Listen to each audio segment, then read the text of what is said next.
apa yang kau nak untuk jadi konsisten ni. Apa kau punya short term dan long term goal. Betul ke kau nak? Kau kena tahu. Adakah kau buat sebab orang keliling kau atau kau buat kerana kau? Dan kau kena tahu, kalau kau tak dapat benda ni, kau rasa macam sial lah, kau rasa macam rugi gila. Kau kena tahu kau punya why factor. Why factor tu sangat penting. Setiap hari sebelum aku tidur, aku dah pasang niat.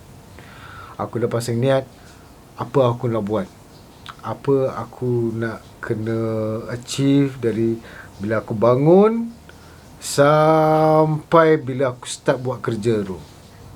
Aku dah tahu time ni aku kena buat apa, time tu aku kena buat apa. Maksud aku stick to it. That's why schedule pun sangat penting. Bagi aku itu pun membantu. Kadang-kadang kita off track kan. Kadang-kadang kita tak tahulah, macam aku kadang-kadang aku off track, aku macam blur. Macam nak buat apa hari ni ya? Nak buat A ke nak buat B? Kalau kau macam aku, that's why kau kena ada schedule. Kau tahu, okay, time ni aku kena buat yang ni, time tu aku kena buat tu. Kalau boleh ada daily task. Bila daily task, kau setkan mana priority kau, apa yang kau nak achieve. Kita kena minta doa lah. Kita kena minta doa kat Allah untuk dipermudahkan, untuk make sure kita fokus. Pasal kita senang dapat distraction. Aku senang dapat distraction. Lagi-lagi dengan phone sekarang ni kan, macam-macam entertainment, dengan TikTok lah, dengan YouTube lah, macam-macam. So this is why bila aku bangun pagi, aku memang fokus untuk kerja dulu. Aku akan bagi masa aku 7 jam untuk fokus kerja. Ini untuk aku lah.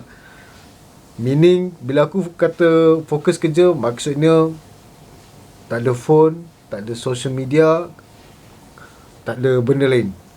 Benda yang aku kena buat. Aku betul-betul fokus. Lepas 7 jam tu, baru aku buat kerja juga, tapi aku tak akan, macam mana, aku tak akan strict sangat. Aku boleh tengok phone, aku boleh main game. Tapi the first 7 hours tu, aku memang bagi all out. Macam aku kadang-kadang bila dekat rumah ni, aku kadang buat kerja kat rumah. Kat rumah dia macam kryptonite sikit kan. Sebab kau ada, then again distraction lah. Kau ada katil kau ada room, kau ada TV, kau ada Netflix, kau terlalu comfortable. So this is why kalau benda yang penting macam aku tahu kerja rumah, kalau buat kerja di rumah, kau save cost. Tetapi percayalah kat aku, bila kau buat kerja kat luar, kau punya rezeki macam lagi banyak. Macam aku punya experience, bila every time aku keluar rumah buat kerja, aku akan memang set, aku akan buat kerja. Aku akan betul-betul konsisten buat kerja. And at the same time, entah macam mana aku akan jumpa orang yang mungkin aku kenal dan orang yang mungkin aku tak kenal. And daripada sana pun kita buat network juga. So yeah, I mean, bila buat kerja kat luar ni, kau punya rezeki tu ada je. Ini bagi aku lah, aku punya experience. Dan aku ingat dulu masa aku awal-awal nak start jadi konsisten ni. Biasanya awal-awal tu kau kuat, kau boleh buat sorang-sorang. Tapi bila dah lama ni, kau rasa macam lemau. Dan bahaya dia, bila sekali kau dah bagi alasan.